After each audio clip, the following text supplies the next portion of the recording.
Hello and welcome to this week's episode of Box Office Receipts for the weekend of January 31st, 2020. I'm your host Tyler Callahan and we are back with a more normal routine, or we'll try to, after what happened last week. Let's start off with the weekend top 5. Still staying in first place for the third weekend in a row is Bad Boys for Life with 17.6 million for a total of 148 million. Staying in second place is 1917 with 9.6 million for a total of 119.2 million. And staying in third place is Dolittle with 7.7 million for a total of 55.2 million. Wow, no change at all for the top 3. Opening in fourth place is Gretel and Hansel with 6.1 million. And lastly in fifth place is The Gentleman with 6 million for a running total of 20.4 million. So unlike the last few weeks, I was really thrown off with the new releases here. I did not expect the rhythm section to bomb this hard, as it came in at 10th place with 2.8 million, but the reviews for it were not good at all. From what I read, Paramount paid about $30 million for this, as it came from the people that made the James Bond movies.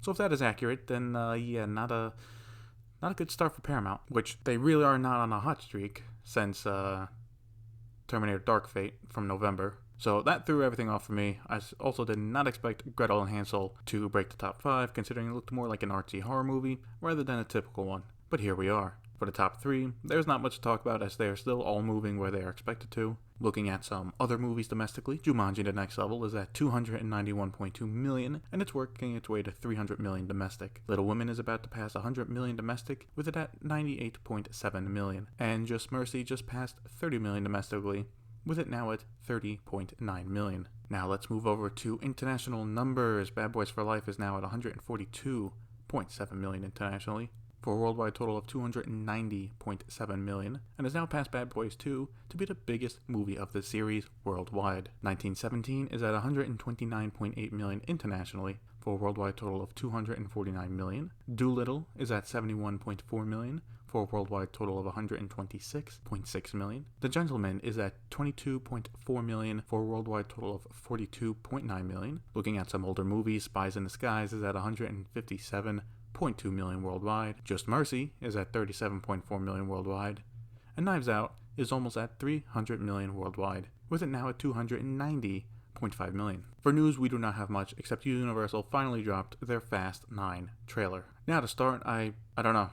Apparently the movie is called F9, The Fast Saga, or at least that's what the posters are saying. So I'm not sure, is it just called F9 and it's part of the Fast Saga, or is it like F9 ... the Fast Saga, which both cases are stupid, but that one would be stupider. That'd be like calling the new Batman movie next year The Batman ... the DC Extended Universe. We know what it's a part of. Well, anyway, the 4-minute trailer showed exactly what it needed: the cars, the stupid stunts, and the plot points, which are that John Cena is Dom's little brother, out to kill him, and Hannah's back somehow. Does any of this make sense? Of course not. But the hand part did get everyone excited, so that did generate some good word of mouth on social media. Right now, how much it will make is very much up in the air. I think it might do slightly better than Hobbs and Shaw domestically, but we need to see more of it to see if it could pass Fast 8. The issue here is China has become a big market for this movie worldwide. So if the virus crisis escalates, there is a chance that theaters may be closed all the way till May, which means a much smaller return when they do open. There's another scenario where, let's say they open up in a few weeks, say March, maybe early April, theaters are back up and running. You now have a back catalog of almost 2 months worth of movies that have to be shown.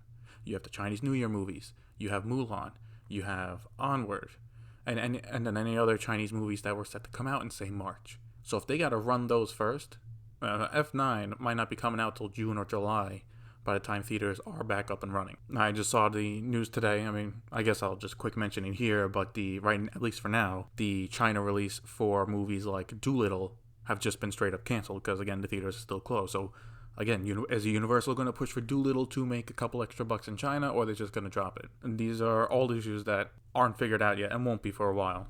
At least for America, though, it's more clear-cut. It's competition that day will be the SpongeBob movie coming out the same day for Memorial Weekend, and Artemis Fowl from Disney coming out the following weekend. But that movie's about 10 years too late. With that being the case, it will have 2 weeks to make most of its money, as Wonder Woman 1984 will come out on June 5th. So it has a very solid date. It's the Memorial Day weekend. They had the same Memorial Day weekend for Fast and Furious 6, and it performed pretty good then, so we'll see how that goes. So for next weekend, we have only one new release, and this is also our first comic book movie for the year with Birds of Prey. This will easily take first place, and depending on the reviews, should do pretty good at the box office. I will say it should get a domestic total between 150 to 200 million, but probably closer on the 150 side. So my predictions for the top 5 are Birds of Prey, Bad Boys for Life, 1917, Dolittle, and The Gentleman. I'm keeping The Gentleman at 5th because while Gretel and Hansel did better than expected, it did get a C+ cinema score, so the legs might not be good on it. Otherwise, the rest looks clear-cut. Well, that'll be it for this week's episode of Box Office Receipts. One quick note, the first episode of Box Office Receipts Plus is already out, so if you have not listened to it, please do. If you've enjoyed this, you'll definitely enjoy that. Thank you for listening, and see you next week.